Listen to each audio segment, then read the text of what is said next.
This is Autoline Daily, the show dedicated to enthusiasts of the global automotive industry.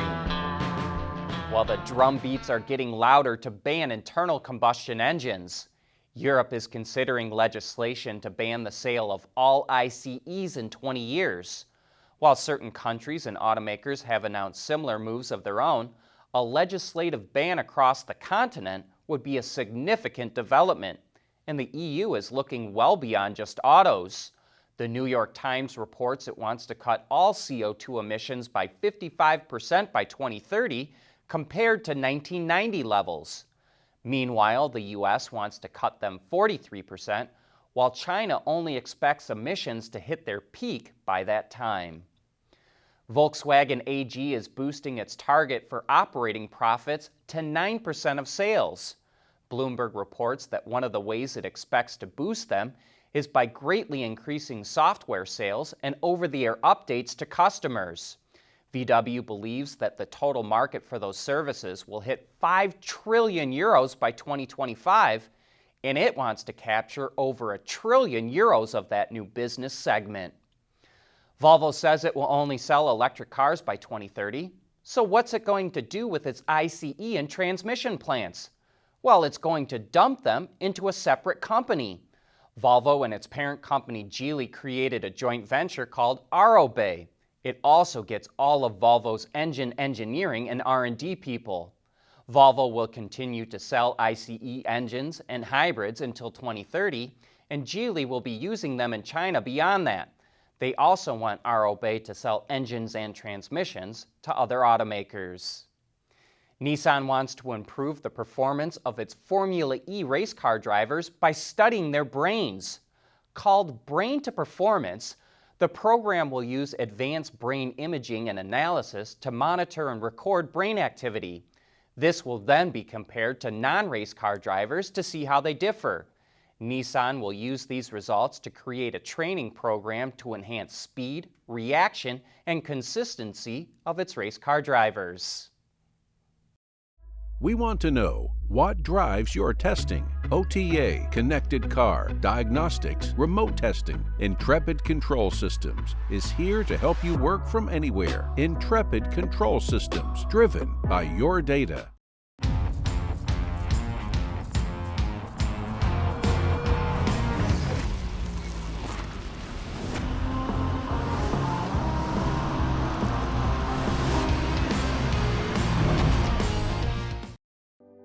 The age of silicones began at Wacker more than 70 years ago. Whether you're looking for thermal management of battery systems or the protection of electronics, let your innovations be powered by Wacker silicones. Visit us at wacker.com. E-mobility powered by Wacker silicones. Audi teased where its future design direction is heading with the Grand Sphere concept. The wheelbase looks exceedingly long, with a short overhang at the front and a sweeping roofline that leads into a fastback rear end. Passengers are welcomed in through suicide doors and a pillarless opening, which leads way to individual seats up front and a bench in back. With the amount of legroom and the lounge-like interior, we're guessing that some level of autonomy is already baked in. And also note the lack of screens. The Grand Sphere is expected to make its debut at the Munich Auto Show in September and will be followed by concepts called the Sky Sphere and Urban Sphere. Speaking of reveals, Mercedes is showing off the interior of the new AMG SL.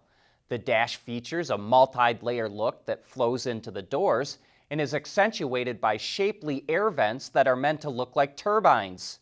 The 12.3-inch instrument cluster is fully digital and customizable to the driver's taste, but an optional head-up display will reduce the need to take their eyes off of the road.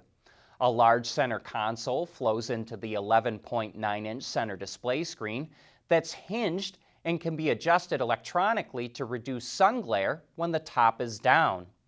And sticking with Mercedes, it's expanding the use of its eTruck Ready app, which helps operators determine if an electric truck will work for them. The app is free, and it records speed, acceleration, and altitude while using an ICE truck that's already in their fleet. The operator can then go back and add more information like payload and outside temperature. After that, the app will spit out the range needed and expected power consumption of an electric truck. Along with the Mercedes-Benz e-Actros, the app will now include the Mitsubishi Fuso e-Canter as well. It's available for use in many major European countries and works with both iOS and Android phones. If you'd like to learn more about the kind of progress fuel cells are making, be sure to join us for tomorrow's Autoline After Hours. Charlie Fries, who heads up GM's Hydrotech operations, will be on the show. So join John and Gary as they give you access to the insiders who are working on the future technology that drives the automotive industry.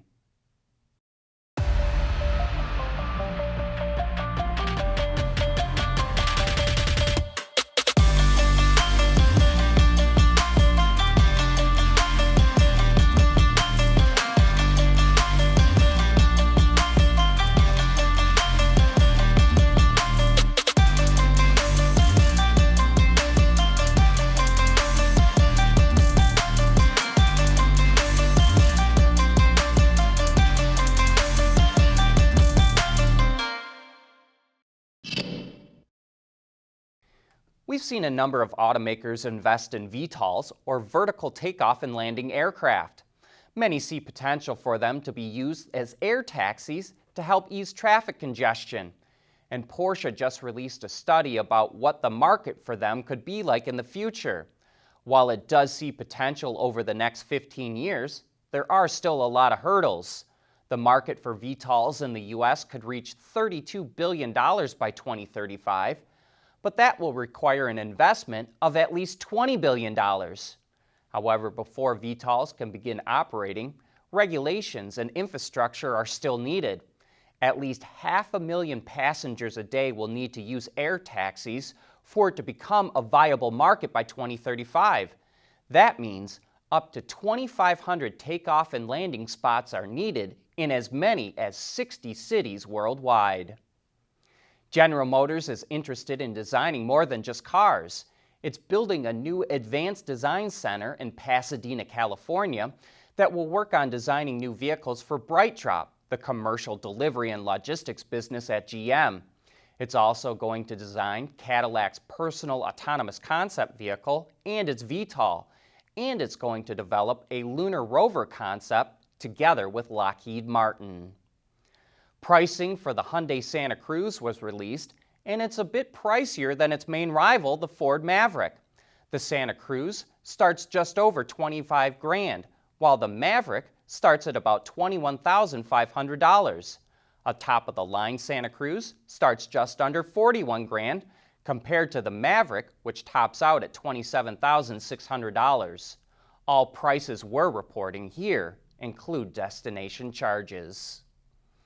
Elon Musk is being sued by union pension funds and investment companies that own Tesla stock. They claim that when Tesla paid $2.6 billion for SolarCity, the solar panel company, it hurt their investments. Tesla paid for the acquisition with stock. Under cross-examination, Musk said that Tesla would die if he was not the chief executive officer. So what do you think of that statement? Would Tesla go under without Elon Musk, or is the company strong enough to power on without him? And with that, we wrap up today's report. Thank you for watching.